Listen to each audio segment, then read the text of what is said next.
नमस्कार, स्वागत है आपका लोकतंत्र 2017 में। मैं हूं दीपक डोभाल। शुरुआत हेडलाइंस के साथ। समाजवादी पार्टी नेता शिवपाल यादव के बगावती सुर, कहा 11 मार्च के बाद बनाएंगे नई पार्टी। अखिलेश यादव पर समर्थकों का टिकट काटने का आरोप।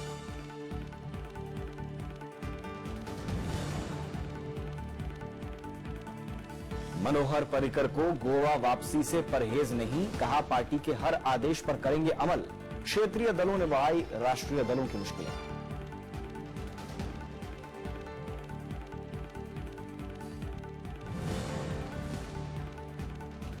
पंजाब में चुनाव प्रचार ने पकड़ा जोर। अरविंद केजरीवाल का अमृतसर में रोड शो। कांग्रेस और बीजेपी अकाली का सूपड़ा साफ होने का दावा।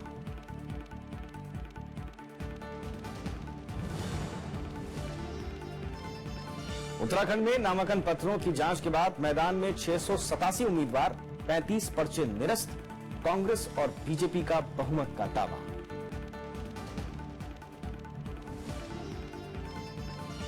और सबसे पहले बात उत्तर प्रदेश की।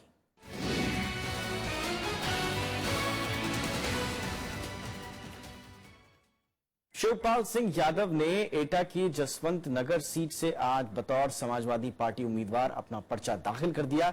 इस मौके पर उन्होंने कहा कि पार्टी में जानबूझकर उनके कद को छोटा किया गया है और वो अपने समर्थकों के पक्ष में चुनाव प्रचार जरूर करेंगे। शिवपाल सिंह यादव ने मंगलवार को जसवंत नगर विधानसभा सीट से अपना पर्चा दाखिल कर दिया। इस मौके पर उन्होंने कहा कि वो फिलहाल समाजवादी पार्टी में ही हैं, लेकिन चुनाव नतीजे आने के बाद वो नई पार्टी बना सकते हैं।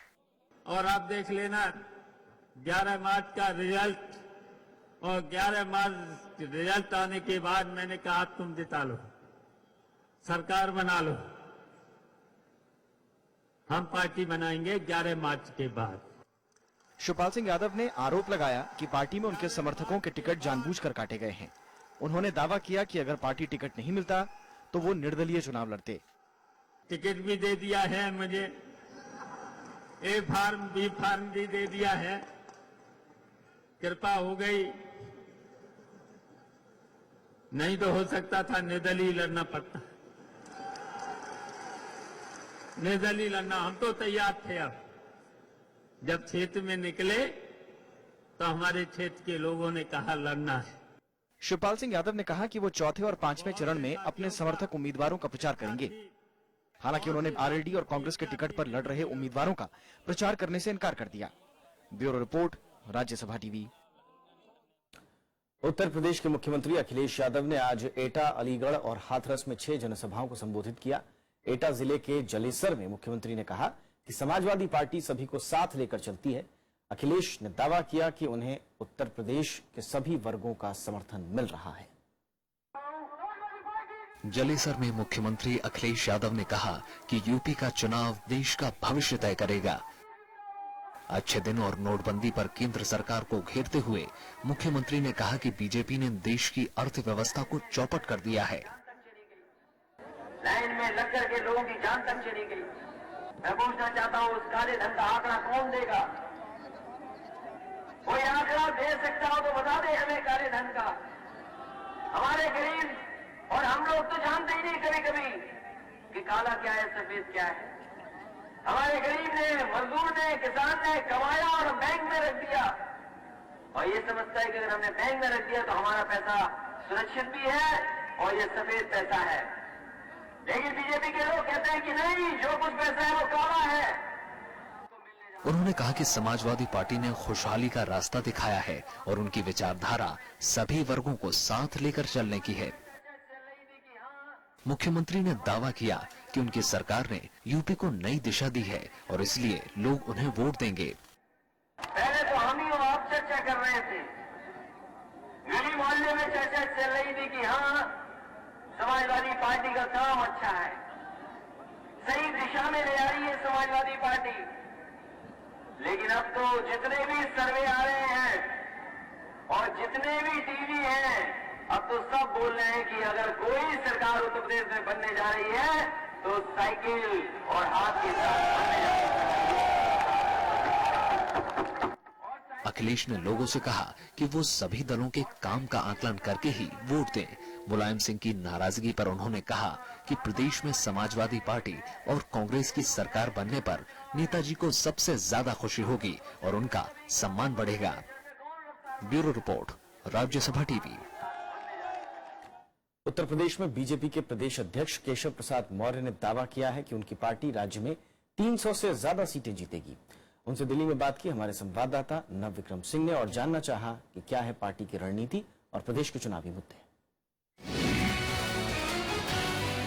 केशव प्रसाद मौर्य जी, जो राहुल गांधी ने आरोप लगाया है आपकी सरकार के ऊपर, केंद्र की सरकार के ऊपर, कि जो रोजगार निर्माण में आप लोग सफल नहीं। देखिए, राहुल गांधी जी या तो अध्ययन नहीं करते हैं और अध्ययन करते हैं तो वो सच बोलने की हिम्मत नहीं करते। देश का युवा हो चाहे प्रदेश का युवा हो, वो भारतीय जनता पार्टी के साथ है, माननीय नरेंद्र मोदी जी के साथ है। कि उत्तर प्रदेश में जिस तरीके से सियासी समीकरण बदले हैं, अब कांग्रेस और समाजवादी पार्टी साथ में है और उनका नारा है कि जिस यूपी को यह साथ पसंद है, इसे कितनी बड़ी चुनौती के रूप में देखें? यूपी को यह साथ कतई पसंद नहीं है। अब सपा कांग्रेस की बैसाखी के कारण फिर से वापसी के स्वप्न देख रही है। अखिलेश जी बहुत बड़े बड़े बातें कर रहे थे कि हमने बहुत विकास किया है, हमने बहुत काम किया है। विकास किया तो उनको बैसाखी की जरूरत क्यों पड़ी? सरकार बनाने का दावा कर रहे हैं, लेकिन इसी बीच आपके केंद्रीय मंत्री से लेकर कई ऐसे नेता हैं जो लगातार ऐसे भड़काऊ बयान दे रहे हैं। नहीं, कोई विवादित बयान नहीं दे रहे। उत्तर प्रदेश के हालात बहुत खराब है, कानून व्यवस्था ध्वस्त है, हालात बदतर हैं, लोग अपने को सुरक्षित नहीं महसूस कर रहे हैं। उस बात को अगर कोई हमारे नेता के द्वारा बोला जाता है तो उसको गलत तरीके से आगे बढ़ाने की बात होती है। मैं समझता हूं उत्तर प्रदेश के इतने खराब हालात अगर हैं तो सपा सरकार के कारण है और सपा सरकार को इसका वार झेलने के लिए तैयार रहना चाहिए। जो समाजवादी पार्टी कांग्रेस का जो गठबंधन है और बीएसपी, किसे बड़ी चुनौती मानते हैं? कोई चुनौती नहीं है। सपा और कांग्रेस के साथ बसपा भी मिल जाए तब भी 50 से ज्यादा ही तीनों मिलकर के सीटें नहीं जीतेंगे। हम 300 से अधिक सीटें जीतने जा रहे हैं। 2017 में 2014 दोहराने जा रहे हैं। तो आप देख सकते हैं कि केशव प्रसाद मौर्य का दावा है कि 300 प्लस इस बार बीजेपी जीतेगी। कैमरामैन सुरेश के साथ नव विक्रम सिंह, राज्यसभा टीवी, दिल्ली। और अब बात गोवा की।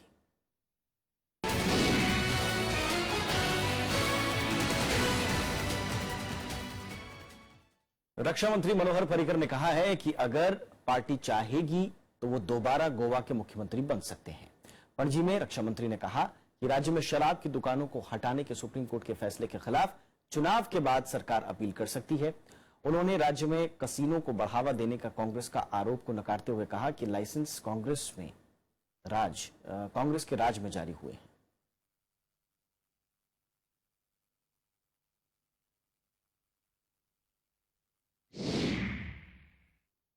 मैं पार्टी का डिसिप्लिन वर्कर हूँ और जब जब पार्टी की जरूरत है वो मैंने किया है। अगर किसी को आप गोवा में पूछें 20-22 साल में, तो हर एक चीज जो पार्टी ने कही है वो मैंने की।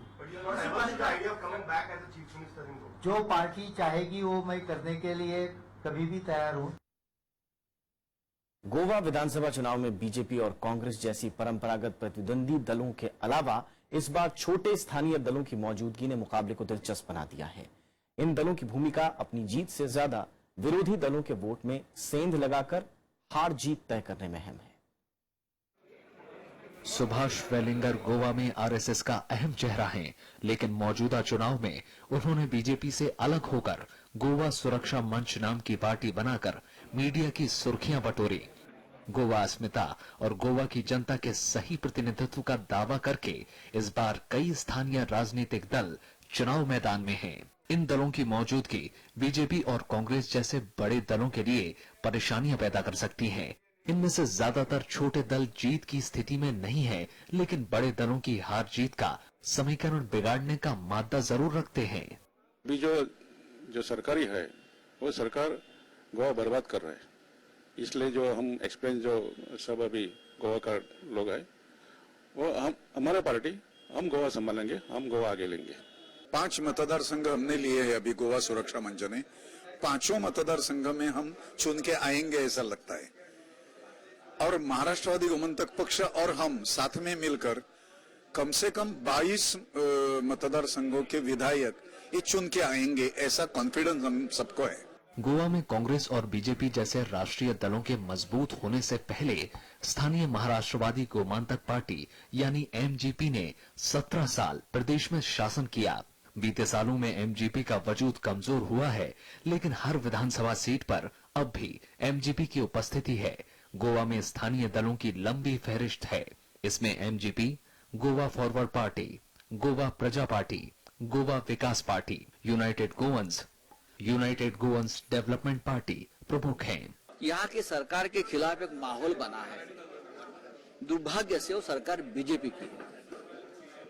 बीजेपी और हम महाराष्ट्र में जरूर एक साथ सत्ता में होंगे, उसका मतलब ये नहीं कि महाराष्ट्र के बाहर हमको कोई काम ही करना नहीं है, कोई रेस्ट्रिक्शन है। नहीं, हम यूपी में भी चुनाव लड़ रहे हैं, हम बिहार में चुनाव लड़े हैं, हम गोवा में लड़ेंगे। गोवा में निर्दलीय उम्मीदवार भी किसी स्थानीय दल के सिंबल पर चुनाव लड़ना पसंद करते हैं। इसके अलावा बड़ी पार्टियों से टिकट के लिए ठुकराए नेताओं के लिए छोटे दल आसरा साबित हो रहे हैं। गोवा के स्थानीय दलों में एक भी ऐसा नहीं है जिसका जनाधार पूरे राज्य में हो। इन स्थानीय दलों का दायरा किसी खास मुद्दे, क्षेत्र या फिर वर्ग तक सीमित है। जाहिर है, इन स्थानीय दलों का मकसद चुनाव जीतने की बजाय खंडित जनादेश की सूरत में मोल भाव करने का है। कैमरा पर्सन चेतन के साथ प्रणव गोस्वामी, राज्यसभा टीवी, गोवा। और अब बात पंजाब की।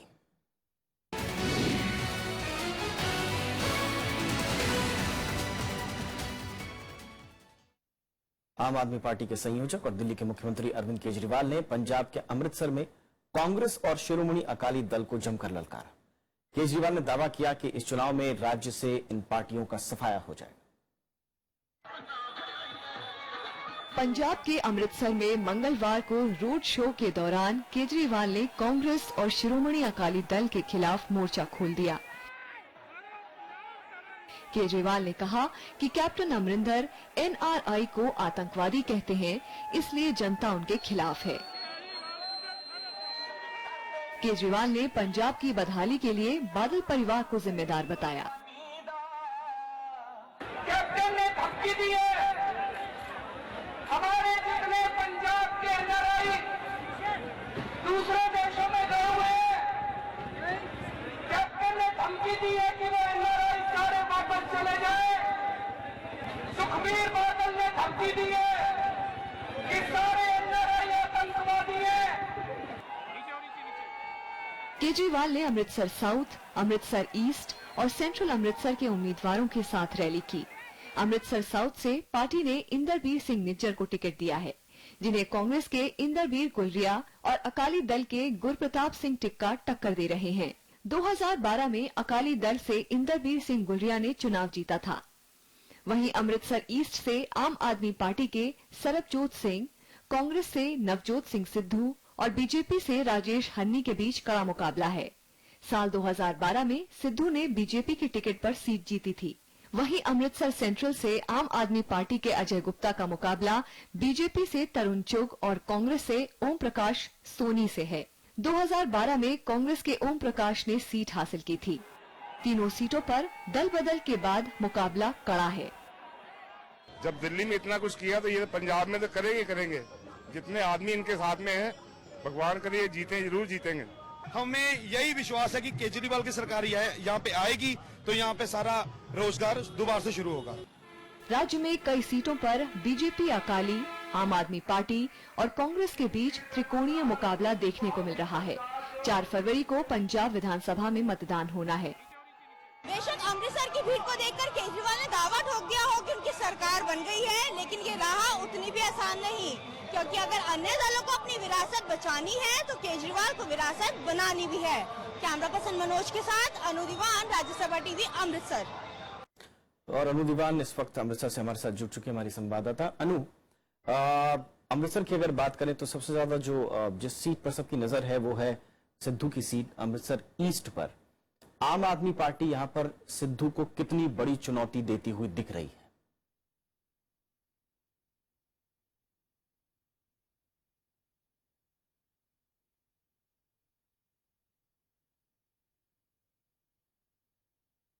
बिल्कुल दीपक, जिस तरह से अमृतसर पूरी एक, अगर हम लोकसभा कॉन्स्टिट्यूएंसी की भी बात करें जिसके अंदर 11 विधानसभाएं आती हैं, वो पूरा का पूरा गढ़ रहा है शिरोमणि अकाली दल का।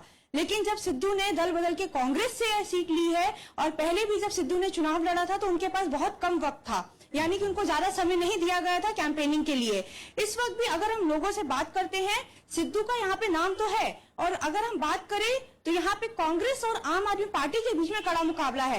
यानी अगर सिद्धू अपनी सीट जीतते हैं तो बहुत माइनर डिफरेंस से जीतेंगे, जिस तरह से हम लोगों का रुख कर पा रहे हैं। लोग जो है वो एक नई पार्टी को मौका दे रहे हैं, तो दूसरी तरफ कांग्रेस को भी पीछे नहीं रख रहे हैं। कांग्रेस भी उनके सामने है, जिसको वो कंपेयर कर रहे हैं कि आखिर वोट दे तो किसको दे। लोगों के बीच में कंफ्यूजन नहीं है, लेकिन हाँ, उन्होंने अपना वोट तय कर लिया है, क्योंकि बहुत ही कम समय बच गया है पंजाब चुनावों के लिए। रही बात 4 फरवरी को ये पता चल जाएगा बचाना कि पंजाब की जनता ने किसे चुना है। बहुत बहुत शुक्रिया इस तमाम जानकारी के लिए अनु। बात उत्तराखंड की।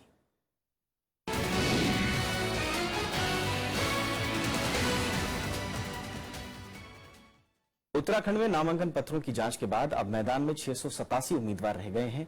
15 फरवरी को होने जा रहे मतदान के लिए कुल 722 प्रत्याशियों ने नामांकन पत्र दाखिल किए थे, जिनमें से 35 के पर्चे खारिज कर दिए गए। निरस्त किए गए 20 उम्मीदवार निर्दलीय चुनावी मैदान में ताल ठोक रहे थे।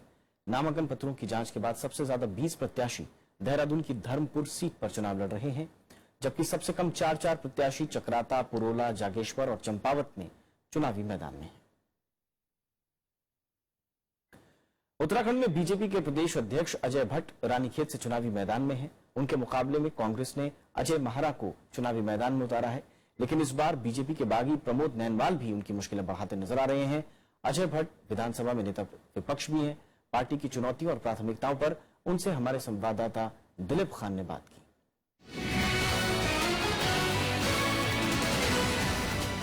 इस वक्त हमारे साथ है बीजेपी के प्रदेश अध्यक्ष अजय भट्ट जी। अजय जी, प्रदेश मुकाबला इस बार भी कड़ा माना जा रहा है, क्या रणनीति बनाई आपने? कोई कड़ा मुकाबला नहीं है। भारतीय जनता पार्टी की 2/3 बहुमत से सरकार आ रही है। जनता ने कमर कस ली है कि भय और भ्रष्टाचार के शासन का अंत करना है, और कार्यकर्ता अति उत्साहित है। कांग्रेस के कई नेता आपकी पार्टी में शामिल हुए। कांग्रेस ये आरोप लगा रही है कि बीजेपी तो आधी कांग्रेस हो गई है। गंगा जी में जो नदियां मिलती हैं वो पवित्र हो जाती हैं, और नारायण दत्त तिवारी जैसे व्यक्ति जो 4 बार उत्तर प्रदेश जैसे बड़े राज्य के माननीय मुख्यमंत्री रहे हों, एक बार उत्तराखंड के माननीय मुख्यमंत्री रहे हों, उन्होंने कह दिया कि असली कांग्रेस जो पहले हुआ करती थी उसके सारे गुण तो भाजपा में आ गए हैं, यहां रह के कोई फायदा नहीं। जब वो आ गए हैं तो अब कांग्रेस का कौन है बोलने वाला उनसे बड़ा। एक सवाल ये है कि जो भी कांग्रेस के नेता आपकी पार्टी में शामिल हुए, बीजेपी ने उनको टिकट दिया, ऐसा माना जा रहा है कि बीजेपी के जो कार्यकर्ता थे, जो उम्मीदवारी की उम्मीद में बैठे थे, उनमें नाराजगी है। होता है, परिवार जब बड़ा होता है तो कुछ नाराजगियां होती हैं। सरकार तो नंबर से मिलेगी, सरकार भावनाओं से मिलेगी नहीं। गैरसैंण को लेकर बीजेपी का क्या रोड मैप है? हमारा जो हम जो बिल लाए थे, प्राइवेट मेंबर बिल, उसको उन्होंने गिरा दिया, नहीं तो राजधानी तो उसी दिन बन जाती। हमारा तो क्लियर व्यू है राजधानी का। क्या मुख्यमंत्री पद के दावेदारी में बीजेपी के भीतर कोई इस तरह का डिस्प्यूट देखने को मिलेगा, या कोई तय है पहले से? हमारी पार्टी में मुख्यमंत्री के दावेदार एक नहीं 4 तो हमारे पास पूर्व के माननीय मुख्यमंत्री हैं। ये चेहरे वाली बात तो ये राजनीतिक गलियारों में कांग्रेस ने चलाई है। उनके वहां तो मजबूरी है, हरीश रावत जी के अलावा कोई है ही नहीं, सब तो गए।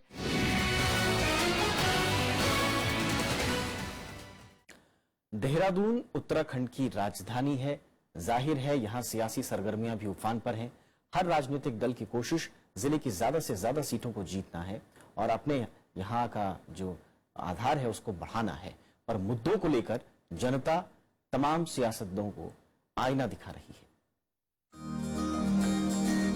पहाड़ों की रानी मसूरी हो या देश विदेश के धार्मिक पर्यटकों का पसंदीदा ऋषिकेश, बेमिसाल खूबसूरत वादियों से घिरा देहरादून प्रदेश की अस्थायी राजधानी है। जिले के शहरी इलाकों में चमक धमक और विकास की छाप तो दिखती है, लेकिन सुदूर इलाकों में बुनियादी सुविधाएं आज भी नहीं सुधर पाई हैं। राजधानी होने के बावजूद शिक्षा, स्वास्थ्य और रोजगार जैसे मुद्दे जनता की जुबान पर हैं। कम से कम 15 बार उसका सर्वे करवा लिया, पर आज तक रोड बनी नहीं। और जबकि हम 1 किलोमीटर दूर है रोड से, नहीं तो हमारी रोड ये 1 किलोमीटर बाद चक्राता से विकास नगर लिए हमें आज 15 साल से निकल रही रोड। स्वास्थ्य की कमी है, शिक्षा की कमी है कि सरकारें गंभीर नहीं रही, जो भी सरकार है। देहरादून जिले में विधानसभा की 10 सीटें आती हैं, जिनमें से 2012 में चक्राता में Congress, Vikasnagar Congress, Sahaspur BJP, Dharampur Congress, Raipur Congress, Rajpur road Congress, Dehradun cantt BJP, Mussoorie BJP, Doiwala BJP और ऋषिकेश पर बीजेपी ने जीत दर्ज की थी। जिले में करीब 13,68,000 मतदाता हैं। नामांकन का काम पूरा होने के बाद चुनाव आयोग ने मत प्रतिशत बढ़ाने की कोशिशें तेज कर दी हैं। जो मतदाता हैं वो ज्यादा से ज्यादा अपने मत का प्रयोग करें। इसके लिए स्वीप के माध्यम से एक्टिविटीज चलाई गई हैं, मतदाता को जागरूक किया गया है, चाहे स्कूल, कॉलेज या अन्य जो हमारी सामाजिक संस्थाएं हैं, चाहे हमारे अन्य चाहे कल्चरल प्रोग्राम हुए हों, वहाँ हमने जाके नुक्कड़ नाटकों के माध्यम से भी जो है ये अभियान चला के लोगों को जागरूक किया है। देहरादून राजधानी होने के साथ उत्तराखंड की राजनीति का भी केंद्र है। ऐसे में सभी राजनीतिक दलों की कोशिश यहाँ की 10 सीटों पर बेहतर प्रदर्शन करने की होगी। जिले की ज्यादातर सीटों पर कांग्रेस और बीजेपी में ही मुख्य मुकाबला है, लेकिन दोनों पार्टियों की बगावत ने समीकरण बदल दिए हैं। नवविक्रम सिंह, राज्यसभा टीवी। उत्तराखंड की बड़ी महिला नेता और कांग्रेस की वरिष्ठ नेता इंदिरा हृदयेश एक बार फिर हल्द्वानी सीट से चुनावी मैदान में हैं। इंदिरा हृदयेश कांग्रेस की ओर से कई बार मुख्यमंत्री पद की दावेदार भी रही हैं। फिलहाल राज्य की वित्त मंत्री हैं वो। उनकी प्राथमिकताओं और राजनीतिक चुनौती पर उनसे बात की हमारे संवाददाता दिलीप खान ने। इस वक्त हमारे साथ है उत्तराखंड की वित्त मंत्री इंदिरा हृदयेश। मैम, इस बार कहा जाता है कि प्रदेश में बीजेपी कह रही है कि इसकी हवा है। अगर आप घूमे हैं सब में, हवा तो उन्होंने खुद ही निकाल ली, अपने बड़े बड़े वरिष्ठ लोगों का टिकट काट कर और बेरहमी से उन्हें बाहर करके कांग्रेस से आए हुए लोगों को टिकट देने में रिवोल्ट हो चुका है। जो कांग्रेस से भी कई सारे नेता, बड़े नेता शामिल हुए बीजेपी में, क्या कांग्रेस को इससे नुकसान हुआ है? कांग्रेस को तो क्या नुकसान होगा, ये तो समुद्र है, इसमें 2 लोटा पानी बाहर फेंक दोगे तो समुद्र में और नदियां आके मिल जाएंगी।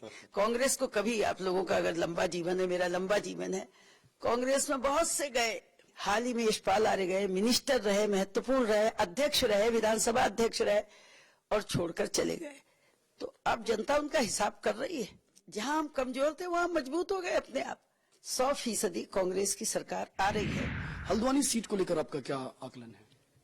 अगर मैं बड़ी बोल ना बोलूं तो ये एक तरफा जीत रहा है, एक तरफा ये सीट जीत रही है। और इसलिए नहीं, मैंने काम किया, मैं काम करती हूँ, वो मेरी आता वो एक हिस्सा है, पर जनता को भी सबक सिखाना है। गैरसैंण पर क्या आप लोग आगे करने वाली है, क्या है स्टैंड? देखिए, गैरसैंण में विधानसभा बन गई, सचिवालय बन चुका, पर अभी हमको तमाम एमिनिटीज नहीं दे पाए। हमें 1000 करोड़ रुपए की आवश्यकता है और मिनिमम 500 करोड़ केंद्र सरकार हमको पैसा नहीं देती। जो कुंभ के लिए नहीं पैसा देती, आपदा के लिए नहीं पैसा देती, वो हमें राजधानी बनाने का यश कैसे लेने देगी? तो वो पैसा नहीं देती। इसलिए राजधानी का काम भारतीय जनता पार्टी ही आई थी, उसने देहरादून में एक मिनी सचिवालय मिनी बना दिया, अभी वही चल रही है। इस पर निर्णय लेना होगा, स्थायी राजधानी कौन सी होगी और ग्रीष्मकालीन कौन सी होगी, ये निर्णय हो जाएगा।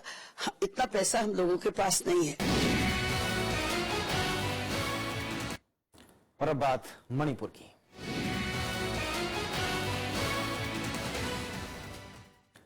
मणिपुर में तमाम समुदायों के बीच शांति के लिए कुछ लोगों ने एक अनूठा फॉर्मूला सुझाया है। उन्होंने राज्य के सबसे ज्यादा जनसंख्या वाले मैतेई समुदाय के लोगों को अनुसूचित जनजाति में शामिल करने की मांग की है। ये समुदाय अभी तक केंद्र और राज्य सरकार की सूची में सामान्य श्रेणी में है। जाते जाते मणिपुर से ये खास रिपोर्ट देखिए। हमें दीजिए इजाजत। नमस्कार।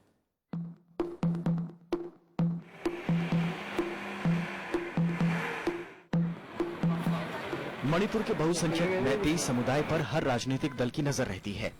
मैतेई लोगों का दावा है कि 1949 में भारत में विलय के वक्त वो जनजाति की श्रेणी में थे, लेकिन 1950 में जब अनुसूचित जनजातियों की सूची बनी तो उनका नाम गायब हो गया।